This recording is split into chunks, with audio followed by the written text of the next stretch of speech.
Fine ready మేము sir one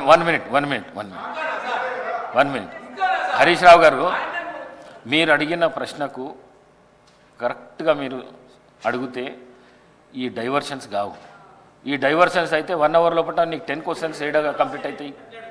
దయచేసి మీరు వేరే దానికి పోకుండా క్వశ్చన్కు సంబంధిత ప్రశ్నలే అడగండి. మీరు దయచేసి ప్లీజ్ హరీష్ రావు గారు. స్పీకర్ సార్, మాకు మాత్రమే నీతులు చెప్తారు, అటువైపు ఎందుకు చెప్పారు సార్? అదే మీరు ఇప్పుడు వారు మొత్తం రాజకీయ ఉపన్యాసం చేయొచ్చు, రాజకీయం అంతా మాట్లాడొచ్చు.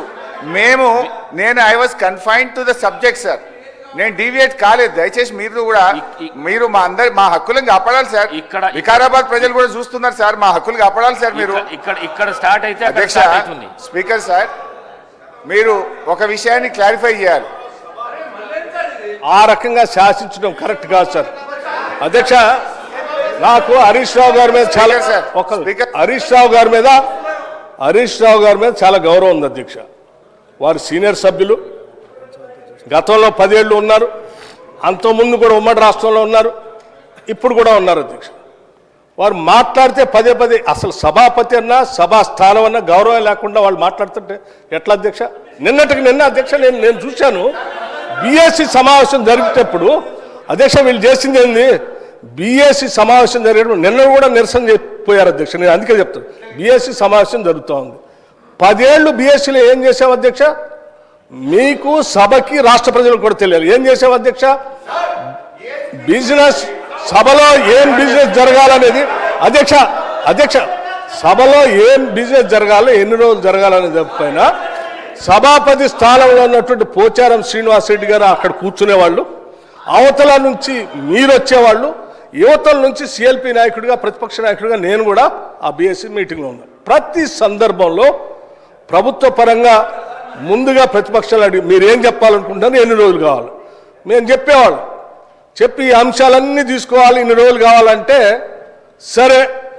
అప్పుడు గౌరవ ముఖ్యమంత్రి గారు చంద్రశేఖరరావు గారు కానీ లేకపోతే వారి తరఫున హరీష్ రావు గారు కానీ వచ్చి వాళ్ళు ఏం చెప్పేవాళ్ళు అధ్యక్ష, రైట్ చాలా సంతోషం, మీరు ప్రతిపక్ష పార్టీగా మీరు ఏ అంశాలు తీసుకోవాలనుకుంటున్నారో ఆ అంశాలన్నింటినీ గౌరవ సభాపతి గారికి ఇవ్వండి, ఎన్ని రోజులు నడపాలనుకుంటున్నారో అన్ని రోజులు కూడా రాసివ్వండి, మేము కూడా ఆ అంశాలన్నీ రాసిస్తాం. మిగతా ప్రతిపక్షాలకు సంబంధించిన వాళ్ళు అందరూ వారికి ఇచ్చిన తర్వాత వారు పరిశీలన చేసి ఏ అంశాలు తీసుకోవాలి ఎన్ని రోజులు నడపాలని నిర్ణయం చేస్తారు, సభాపతి గారికి ఒప్పచెప్దామని లేచి వచ్చేవాళ్ళం. లేదు నేను ఎక్కడ చెప్పాలంటే లేదు అట్లా కరెక్ట్ కాదు, సభాపతి గారు రాసిచ్చాం, వారే నిర్ణయం చేస్తారు, మనం అంతా సభ వారు చెప్పినట్టు నడవాలని ఫైన్ అని చెప్పి 10 ఏళ్ళు అదే నడిపాం అధ్యక్ష. కానీ నిన్న మాత్రం ప్రసాద్ కుమార్ గారు సభాపతి స్థానంలో ఉంది, మేము కూడా అదే ప్రొసీజర్ని ఫాలో అవుదాం, మీరు రాసి ఇవ్వండి మేము రాసిస్తామని అంటే లేదు ఇప్పుడు ప్రసాద్ కుమార్ గారు సభాపతి గారు నిర్ణయం చేయడానికి లేదు, మీరు ఇప్పుడే చెప్పాలను. అధ్యక్ష, సభాపతి స్థానం అప్పుడు అదే ఇప్పుడు అదే. అప్పుడు పోచారం శ్రీనివాసరెడ్డి గారు ఉన్నారు, ఇప్పుడు ప్రసాద్ కుమార్ గారు ఉన్నారు. సభాపతి స్థానం ఏం మారలేదు అధ్యక్ష, మనుషులు మాత్రమే మారారు. పోచారం శ్రీనివాసరెడ్డి గారు ఉన్నప్పుడు ఏ నిబంధనలు అయితే పాటిస్తున్నామో ప్రసాద్ కుమార్ గారు ఉన్నప్పుడు కూడా అదే నిబంధనలు పాటించాలి కదా. ఎందుకు మీరు దాన్ని వదిలేసి లేచి బీఎస్సీలో సభాపతిని మొత్తం అందరిని అవమానించేటట్టు కాగితాలు పడేసి బయటకు వెళ్తారు అధ్యక్ష? ఇదేనా సభాపతి స్థానానికి మీరు ఇచ్చే గౌరవం? ఏం ప్రసాద్ కుమార్ గారు స్పీకర్ కాదా? మనం 10 ఏళ్ళు పాటించింది మనం ఎందుకు పాటించట్లే? వీళ్ళు మాట్లాడితే లేచి సభాపతి మీద అటాక్ చేయడం కోసం ప్రయత్నం చేస్తారు, ఇది కరెక్ట్ కాదు అధ్యక్ష. సభాపతి మీరు పదే బతిలాడారు అధ్యక్ష, కూర్చోండి దయచేసి ఆ ప్లే కార్డ్స్ పట్టుకొని రావటం కరెక్ట్ కాదు, అవన్నీ మా మార్షల్స్కి హ్యాండ్ ఓవర్ చేయండి, నా దగ్గర తీసుకొని వస్తారంటే హ్యాండ్ ఓవర్ చేయకపోగా ఆ కాగితాలన్నీ పట్టుకొని ఏడుకొచ్చేది ఆ సభాపతి స్థానం మీద ఎగరటానికి పోతా ఉన్నారు హరీష్ రావు గారు. ఎక్కడ నియమం అధ్యక్ష ఇది కరెక్ట్ కాదు అధ్యక్ష. సభాపతి స్థానంలో ఉన్నటువంటి మిమ్మల్ని సభలో ఉన్నటువంటి వాళ్ళందరూ గౌరవించాల్సిందే, సభ నియమాల ప్రకారం నడుచుకోవాల్సిందే. మేము ఈ నిబంధనలకు అతీతంగా మేము రాచరిక వ్యవస్థలో మేము పోతాం, మేము శాసించినట్టే సభ నడవాలంటే కుదరదు అధ్యక్ష, అది కరెక్ట్ కాదు. దీనికి ఒక రూల్స్ బుక్ ఉంది, ఆ బుక్ ప్రకారం నడవాల్సింది.